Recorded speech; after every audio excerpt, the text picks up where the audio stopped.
Halo teman-teman, kembali lagi di video pembelajaran manajemen merek.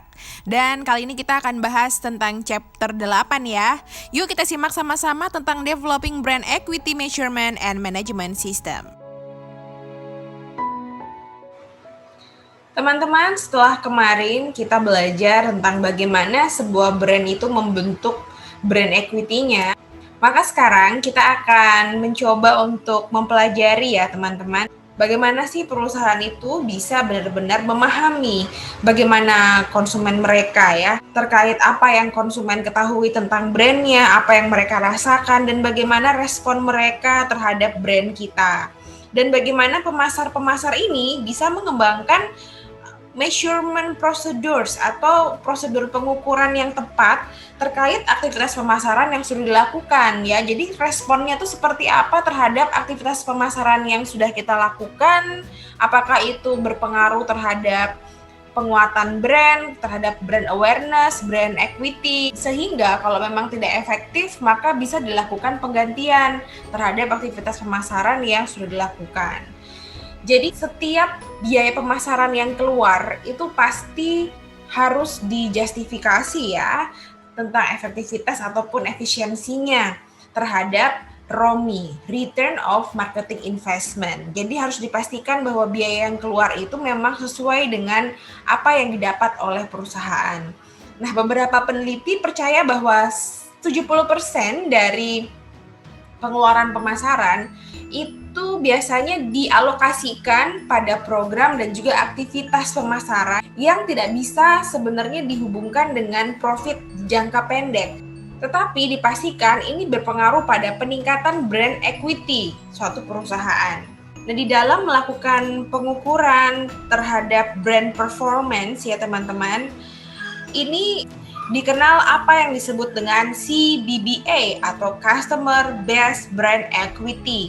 Nah, ini merupakan satu guidance bagaimana kita itu bisa mengukur brand equity. Nah, ini dikenal dengan dua pendekatan, yaitu indirect approach, di mana di sini kita berusaha untuk mengukur potensial sources-nya dari konsumen ya, dengan cara mengidentifikasi consumer brand knowledge. Jadi tentang pemikirannya itu bagaimana, apa yang mereka rasakan terhadap brand kita, image, persepsi, dan juga belief yang terhubung dengan brand tersebut. Nah, yang kedua adalah pendekatan secara direct atau direct approach, secara langsung ya. Jadi kalau ini benar-benar kita mengukur bagaimana sih dampak ataupun respon konsumen dalam aspek yang berbeda ya terhadap program-program pemasaran yang dilakukan oleh satu brand tertentu. Nah, selain itu juga ada yang namanya Brand Equity Measurement System, teman-teman. Ini adalah satu set prosedur penelitian ya yang memang didesain untuk memfasilitasi pemasar supaya mereka ini bisa menggali beberapa informasi terkait brand mereka yang tentu saja bisa membantu di dalam pengambilan keputusan dalam jangka pendek maupun strategic decision untuk jangka panjang, sehingga bisa membantu mereka di dalam pengambilan keputusan taktikal dalam jangka pendek ataupun strategic decision untuk jangka panjang. Nanti kita akan mendalami lebih lanjut tentang brand equity measurement system ini ya. Nah, ini adalah pengertian dari brand equity measurement system. Kalian bisa lihat juga di buku di halaman 292 ya. Oke. Jadi brand equity measurement system itu bisa dilakukan dengan beberapa hal. Yang pertama adalah conducting brand audits. Conducting brand audits itu terdiri dari dua hal yang bisa dilakukan perusahaan. Yang pertama brand audits itu sendiri atau marketing audits. Brand audits itu perusahaan melakukan pengukuran ya terhadap brandnya, dia menggali hal-hal yang bisa digunakan untuk membentuk brand equity. Nah, hal-hal yang dilakukan itu mulai dari analisa, kemudian tes, dan juga konfirmasi kepada konsumen. Nah, kalau marketing audit bagaimana? Marketing audit itu lebih ke pendalaman, itu terkait marketing environment, kemudian tujuan, strategi, dan juga aktivitas yang dilakukan oleh perusahaan ya, teman-teman. Jadi ini lebih ke mengukur efektivitas, efisiensi dari suatu aktivitas pemasaran gitu, dan juga termasuk di dalamnya adalah hal-hal yang bisa dilakukan dan juga termasuk di dalamnya itu perencanaan yang direkomendasikan untuk bisa mengimprove kinerja pemasaran dari suatu perusahaan. Contohnya aja nih teman-teman, kasusnya Domino's Pizza ya. Di tahun 2009, jadi mereka itu kan sempat mengalami declining market ya. Penurunan ini disebabkan karena ternyata mereka mempunyai pesaing dan konsumen ini lebih cenderung beralih ke produk-produk yang lain selain pizza seperti burger dan lain-lain. Nah, akhirnya Domino ini memutuskan untuk melakukan brand audit secara ekstensif ya dengan pendekatan kualitatif dan juga kuantitatif research. Jadi mereka melakukan survei, kemudian fokus group discussion dengan konsumen-konsumen terpilih, kemudian interview, conversation melalui media sosial, dan banyak lagi. Dan akhirnya didapatkan bahwa memang konsumen ini merasa bahwa taste dari pizzanya Domino ini tidak lebih baik daripada kardusnya. Aduh, menusuk banget ya teman-teman. Dan akhirnya berdasarkan hasil riset mereka tersebut terhadap brand audit, mereka melakukan beberapa inovasi nih teman-teman untuk bisa memperbaiki citra brand mereka lagi di benak konsumen. Mereka akhirnya melakukan pembaharuan terhadap resepnya, rotinya, saus, dan juga keju. Dan setelah dites, ternyata apa yang mereka lakukan terhadap resep barunya itu bisa diterima oleh konsumen Domino pada saat itu.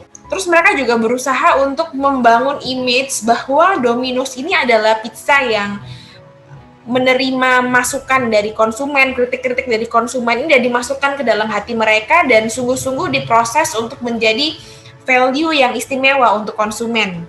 Sampai-sampai teman-teman mereka itu membuat film dokumenter yang menunjukkan CEO dari Domino dan juga seluruh eksekutif yang sedang melakukan observing dengan konsumen-konsumen mereka, dan film tersebut menunjukkan bahwa jajaran eksekutif dan juga CEO dari Domino's ini menerima masukan tersebut dan dimasukkan ke dalam hati. Nah, hal tersebut berhasil menyentuh hati para konsumennya. Di tahun 2010, akhirnya Domino ini berhasil mengubah consumer perception.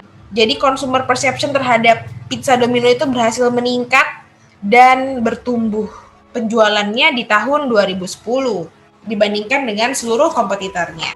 Domino teman-teman di dalam melakukan research brand audits-nya, tentu saja mereka juga melakukan brand inventory dan juga brand exploratory. Apa itu? Brand inventory itu teman-teman, perusahaan itu berusaha untuk menggali lebih dalam bagaimana sih persepsi konsumen terhadap keseluruhan dari produk maupun jasa yang dijual oleh perusahaan di dalam proses pemasaran maupun dari segi brandnya itu sendiri. Jadi yang dilihat di situ adalah dari nama brandnya, kemudian logo, simbol, karakter, packaging, slogan, bahkan juga atribut-atribut dari produk tersebut, karakteristik dari brand, harga, bagaimana proses marketing communication-nya, dan juga bahkan kebijakan-kebijakan dalam hal distribusi produk, dan juga berbagai aktivitas pemasaran lain yang related terhadap brand. Nah, kalau brand exploratory yang dilihat di sini oleh perusahaan adalah bagaimana sih pemikiran dan juga perasaan konsumen terhadap brand kita. Termasuk di sini kita berusaha untuk memahami ya teman-teman sumber-sumber yang memang bisa membentuk brand equity dan juga hambatan-hambatan yang membuat brand ini tidak bisa bertumbuh itu apa aja saat ini. Jadi termasuk di dalamnya di sini terkait brand inventory maupun exploratory, kita juga harus bisa menjustifikasi poin-poin yang terdapat pada brand pesaing. Oke, sekarang masuk ke activity yang kedua yang masuk ke dalam brand equity measurement system ya.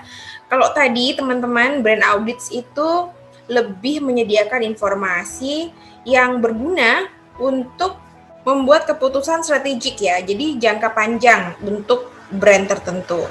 Nah, di sisi lain untuk short term decision yang bersifat tactical ini teman-teman, marketing ini cukup mengkolek informasi melalui brand tracking studies ini.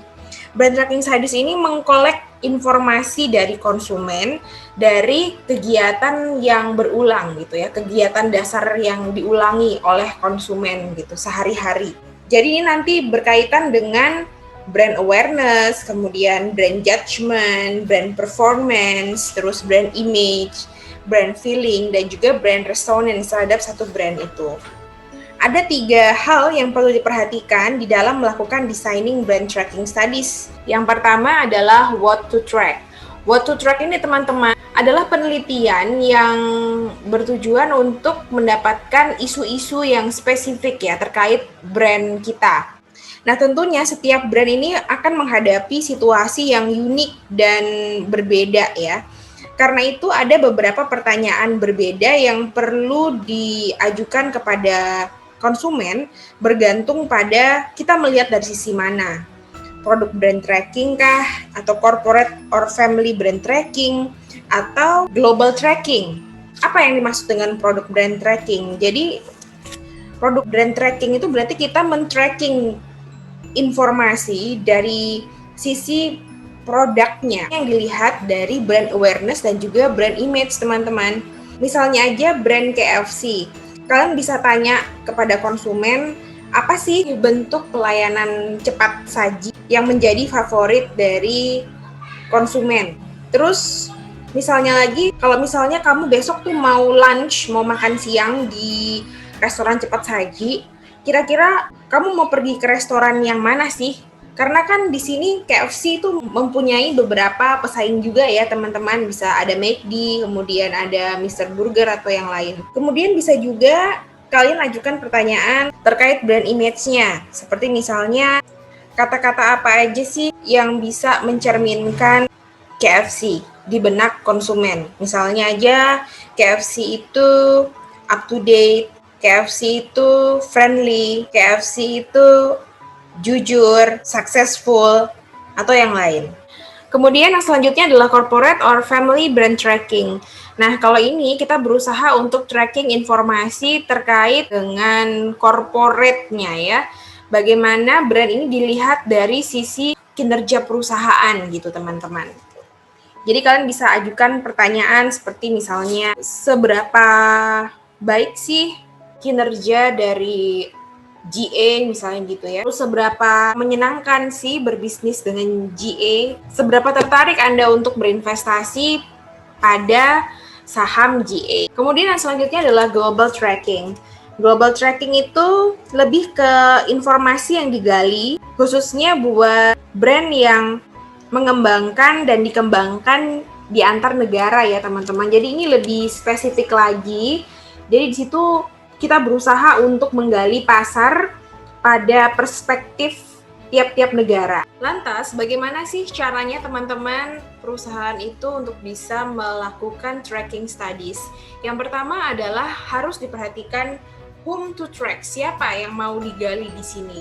Tentu saja target market ya yang mau diteliti. Misalnya saja perusahaan itu butuh informasi untuk membuat strategi segmentasi konsumen potensial. Maka ada baiknya kalau pemasar ini melakukan tracking terhadap konsumen-konsumen yang loyal terhadap brand untuk menghindari konsumen-konsumen loyal ini berpindah kepada brand yang lain atau untuk mengurangi adanya resiko perpindahan brand. Jadi kita berusaha untuk memahami persepsi dari konsumen dan juga perilaku konsumen terhadap brand kita. Selanjutnya yang kedua adalah when and where to track. Jadi kapan dan di mana akan dilakukan tracking studies tersebut. Kapan itu sebenarnya bergantung pada frekuensi dari pembelian produk. Nah, biasanya teman-teman, pemasar itu jarang untuk melakukan tracking pada produk-produk yang tahan lama ya, karena konsumen juga pastinya jarang melakukan pembelian. Frekuensinya tuh lebih kecil untuk membeli produk-produk yang kategorinya tahan lama. Kemudian juga bergantung pada consumer behavior-nya atau perilaku konsumen. Kalau misalnya perilaku konsumennya ini adalah kategori konsumen yang bosenan, sering berubah-ubah. Nah, itu harus sering banget dilakukan tracking terhadap konsumen-konsumen seperti ini supaya kita bisa mendalami, memahami kebutuhan mereka saat ini tuh apa, supaya mereka tidak berpindah kepada produk yang lain atau brand yang lain. Beberapa perusahaan itu malah ya teman-teman melakukan tracking itu setiap minggu, bahkan setiap hari juga ada, dan nantinya mereka akan melakukan pengumpulan hasil riset tersebut selama bulanan atau bahkan 4 bulanan.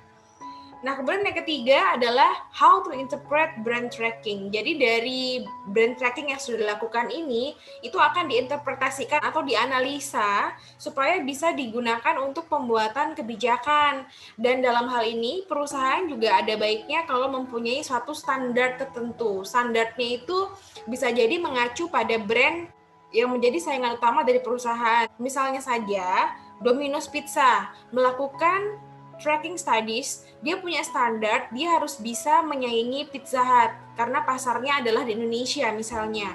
Satu-satunya saingan dari Domino's adalah Pizza Hut untuk saat ini yang satu level. Maka di sini Domino's Pizza ini juga harus mempunyai bagaimana sih brand interpretation dari Pizza Hut. Nah, nanti dari hasil tracking studies konsumen-konsumennya, maka dia akan mengetahui kira-kira dari marketing activities yang dilakukan oleh Domino's selama ini itu sebenarnya bisa nggak sih menyaingi Pizza Hut untuk pasar di Indonesia. Nah, akhirnya kita masuk pada bagian terakhir dari Brand Equity Measurement System, teman-teman. Jadi, Brand Equity Management System itu adalah proses organisasional yang didesain untuk bisa meningkatkan pemahaman dan juga kegunaan dari konsep brand equity pada suatu perusahaan. Nah, di sini ada beberapa hal yang nanti itu bisa dihasilkan dari brand equity management system ini. Jadi yang harus dibuat itu poin-poinnya tuh apa aja gitu ya, yang menjadi brand equity management system. Yang pertama itu adalah brand equity charter, yang kedua brand equity reports, dan juga brand equity responsibility. Tiga hal ini merupakan tiga major step yang membantu pengimplementasian dari brand equity management system, teman-teman. Brand equity charter ini menyediakan panduan secara umum ya bagi para manajer pemasaran terkait perusahaan sebagai kunci dari marketing ini dalam menjalin hubungan dengan pihak-pihak luar, teman-teman, untuk menjalin networking gitu ya. Dan ini harus selalu diupdate secara tahunan. Hal-hal apa saja kira-kira yang harus ada pada brand equity charter? Nah, ini adalah beberapa hal yang harus ada di dalam equity charter tersebut ya. Yang pertama adalah mulai dari define tujuan perusahaan gitu terhadap brand equity-nya sampai ke spesifikasi brand secara keseluruhan ya. Mulai dari produk maupun jasa yang ditawarkan itu, mulai dari packaging dan juga komunikasi. Jadi ini kayak membentuk semacam brand Bible gitu loh teman-teman. Seperti yang dilakukan oleh Skype ya teman-teman. Ini dia tuh membuat Skype's brand Bible, di mana di sini isinya adalah outline dari brandnya dan juga image dari brandnya, image dari produk dan juga service yang disediakan oleh Skype itu sendiri. Ini adalah contoh brand charter dari The Knick, di mana di sini apa yang ada pada brand The Knicks dengan fansnya itu dipersatukan melalui emotional bonds yang bisa kalian lihat di layar. Selanjutnya adalah brand equity reports. Nah, ini berisi tentang result dari tracking survei yang sudah dilakukan dan juga berbagai pengukuran-pengukuran terkait performance aktivitas marketing perusahaan.